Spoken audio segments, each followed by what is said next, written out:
Hi everyone, I hope you're doing well if you're still in quarantine still like us in the UK are. We just have to live through it, but I hope you're doing okay. Now, today I thought I would do a video discussing some of the misconceptions people have about the Fae because I've seen a bit of that around recently and they are definitely an interesting subject, but I just want to make sure people don't really have the wrong idea of what they're getting themselves into. So I got my little notebook to help me because I am so awful at remembering things. But I've seen people paint fairies in a particular light, despite the fact that fairies all around the world are very varied. Very varied. So I wanted to address some of the misconceptions, and as always, I stress the importance of researching the documented histories behind things, whether it's folklore or particular mythical beings, because failure in doing so can lead to misinformation being spread. It's important to stress that UPGs, unverified personal gnosis, are valid, but they are subjective to you and they won't apply to everyone. But if you're in the position of educating others, I think it's very important to make sure, and you're very responsible for giving out credible information to people who want to learn. So with that being said, I'm going to jump right into the first misconception, and that is that all fairies are beautiful as well as being feminine. This might be the case for certain fairies, but not all of them, and I will demonstrate it using this book. It's a really interesting book called A Field Guide to the Little People. You can get different covers of this, but mine's just a plain green book with like a little fairy imprinted on it, and it's by Nancy Arrowsmith with and George Morse. So I will leave a link to an Amazon page with this book for sale.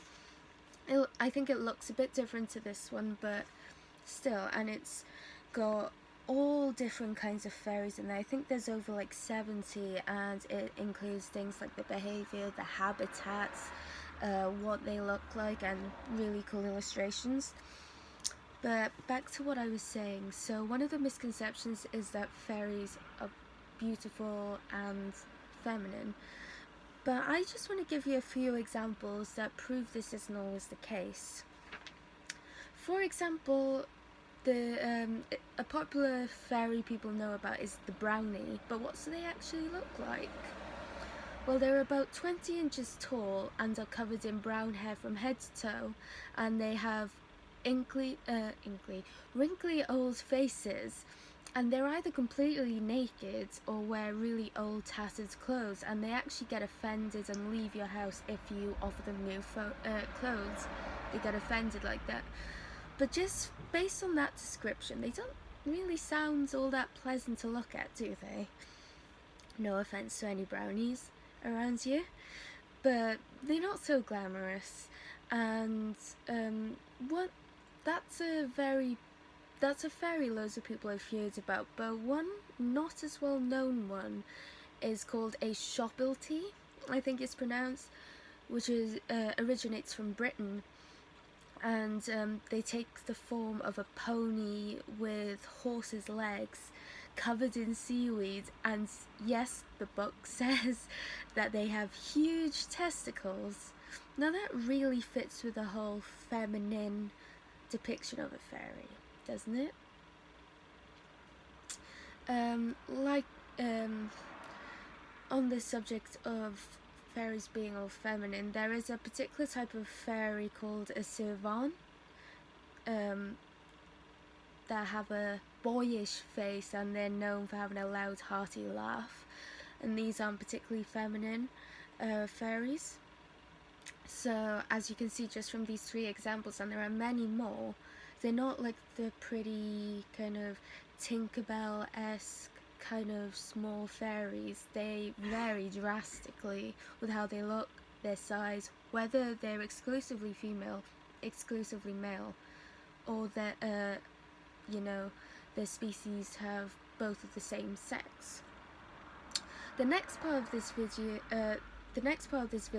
video will be specifically about whether fairies are life-giving or not, or all fairies are life-giving. And I think it's important to address this stereotype because not all fairies are. You do have nicer fairies, although they can still play tricks on you, but you also have more malevolent kind of fairies.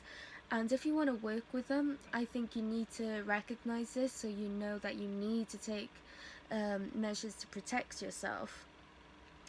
I want to just give you a couple of quick examples of kinds of fairies that are shown not to be so nice. And one infamous example are the Scottish redcaps. Again, taken from the book. These, as I said, they originate from Scotland, and they have a long history of violence which kind of mirrors Scotland's bloody history. They dye the little caps on their heads red with human blood, and when the dye fades, they look for new victims. Fun fact though, red caps are in every edition of D&D and Pathfinder for anyone who's interested in playing any fairy type characters. But another example are some merwomen or mermaids. Some of them can be okay, but others can also be quite unpleasant. Merwomen tend to retain their youthful looks, where their husbands, their mermen, they tend to be quite advanced in age, so merwomen tend to look for youthful human male partners, and if they set their sights on a man, they may cause shipwrecks or this and the other to catch this man. Now, this book states that if they are happy and whatever with their human lover, then they can return them to shore with fine gifts. However, if the merwoman is greedy, jealous, or unsatisfied, she may keep her lover prisoner and prevent him from seeing its loved ones. So you can already see just by these two examples that stereotype doesn't really sit right with fairies. There are definitely nicer fairies than others, but there are some really dark ones. There are many more examples of fairies. As I said, I think this book has documented over 70, I think closer to 80 types, and the amount of research and references in this book is truly something. So yeah, I definitely recommend buying this book if you're interested in fairies. But now I want to talk about how fairies may not be so nice in a more broader sense. And I think one important concept to look into if you're interested in working with fairies is the idea of the Uncie Li and Uncie Li court. Uncie Li and Uncie Li are Middle English terms, and they've been used by famous authors such as Chaucer, if you've read the Canterbury Tales. But the word Seelie is has what led to the modern day word silly. So that's also interesting. The Uncie Li and Uncie Li court have equivalences in different cultures. Like if you look at Norse folklore, they have a similar distinction between the light and dark elves, but just for the sake of brevity, I'm just going to be covering the Uncie Li and Uncie Li court from British folklore. Now, the Uncie Li court was seen as more benevolent, although not all of them were. They would seek out the help of humans, they might warn them if they were offended by the humans. However, it is important to note that they could be quite mischievous, and they would give out revenge to humans who disrespected them if provoked to do so. They would also harmlessly prank humans and not dwell on things too much, not realise the effects it might actually have on the humans. But the Uncie Li, the Uncie Li court are seen as the summer court and rule over the warmer half of the year. The colder half of the year is then run by the Uncie Li court, and these were more malevolent, but just like the Li court, not all of them were this way. You did have some nicer Uncie Li fairies, but for a general rule they would attack humans even if unprovoked. In Scotland they were seen as being in cahoots with witches because, as you probably know, centuries ago witches were seen as a bad thing. They would often stir up trouble at night for people who are travelling, and as I said, not all of them were dark-natured, and folklore does tell tales of some members of the Uncie Li court taking a liking or fondness to a particular human who showed respect, and in essence kind of keeping them like a pet. Some of the notable fairies that were a part of the Uncie Li court were the boggarts, abbey lubbers, and the buttery spirits. Now this court system, between the Uncie Li and Uncie Li court, demonstrates that fairies on both sides, light and dark if you will, could have negative impacts on humans, and the type of court determines whether humans will get warnings or get attacked, provoked or unprovoked. You get the idea. So I think this is a good way to look into just the general nature of fairies. But there are also specific methods that fairies use to trick humans, which I will now go over. One thing I'm sure most people who are interested in fairies know is about fairy rings. Now these are circles of mushrooms that seemingly appear overnight, and for generations people believed it was a portal to the fairy realm, and they were considered very dangerous. Many myths warn you that you will die young if you step into a fairy ring, as well as becoming invisible to our human world, or you are taken to the realm of the fairies. In any case, you will be forced to dance around the circle until you die, either from insanity or exhaustion, so that sounds like fun. But another dangerous invention of the fairies is fairy foods.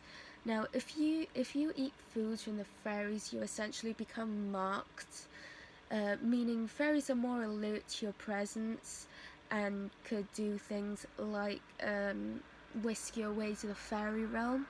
And if you eat fairy food in the fairy realm, then there's a very good chance you will never be able to escape. And if you do, you might not be able. If you do escape, you won't be able to stomach human food anymore, causing you to die. Now, there is talk that if this is the case, the fairy that marks you is unable to do the bond and then allow you to eat human food like normal, but it's not always the case, so beware of fairy food. The fairies also negatively impact people through changelings. I don't know if you've heard that, but changelings are offspring, normally sickly offspring of the fairies that they leave in the place of the human children that they steal away, and they may steal a human child for a number of reasons. They may want the human child's love, or they might want them as a servant, or revenge on humans. They've wronged them. Usually very cute and pretty babies or younger children were kidnapped because this was a trait that the Faes really admired in humans. Sadly, in the centuries past, where medicine and science was nowhere near the standard it is today, sickly or deformed children were thought of as these changelings, these fairy children, and were often abandoned or killed. However, some parents decided to still love their child that they thought was a changeling, because they thought the fairies would harm them if they didn't love the child, or even worse, not bring their human baby back. So in either case, it's kind of unfortunate, but that's one of the beliefs of how changelings came to be. So fairy rings and food and changelings just goes to show that not all fairies are life-giving. In fact, they can very much take your life away or ruin your life in some way. I think it's now important to state that these things that I've mentioned aren't meant to dissuade you from working with fairies if you do want to work with them, but it's important to note the dangers, and it's important to learn to protect yourself from the nastier kind of fairies. So if you're interested in fairies, go ahead and work with them. And now I'm gonna share with you some ways to protect yourself and show respect towards the fairies. So first things first, it's quite a common one that people know, but fairies are unable to go near iron or steel. Keeping anything around you made of iron will keep the fairies at bay, and centuries past, people would leave like iron tongs above a baby's cradle to prevent the fairies from snatching them and putting a changeling in their place. Turning your clothes or a garment that you're wearing inside out also provides protection against fairies. They also, I don't know whether they don't like, I can't remember if they don't like or they can't see the colour red, but red is supposed to be a very protective colour when you're dealing with fairies. Some plants will repel them, like St. John's wort, daisies, ash, the ash tree. The fairies also cannot cross running water like streams or rivers. So if you find yourself being chased by a fairy, jump across a river, you'll be fine. Not that I think that would happen, but there we go.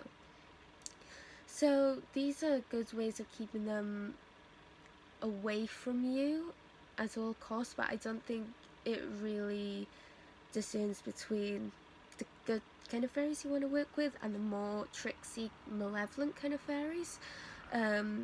But that's just a general overview of how to protect yourself. But now I will go over ways that if you do want to establish a relationship, like just how to act around them. And the first rule is obviously be polite and respectful, which hopefully you would do that with people anyways. But if you find one talking to you, always be polite, as being rude can really get you into trouble with the fairies. Do not insult them. If you have to apologize, be sincere about it, but don't expect them to forgive you. Again, I guess this also works with humans, you know, you can apologize, but no one's entitled to forgive you. Leave an offering. Milk, honey, they like sweet things. They also like shiny things like coins. So there's so many different offerings you can find on the internet for fairies. Also, they are a part of nature and they love nature, so do your part to take care of the environment. Walk instead of taking the car or the bus or whatever. Obviously only go out if you have to these days. Plant some more plants, help animals, reduce plastic, you know, the general things you can do to help your environment. Do not thank them because they may feel insulted. Say something else to let them know you're appreciative of their efforts, whatever they've done for you. Just do not say the words thank you, because they won't like that.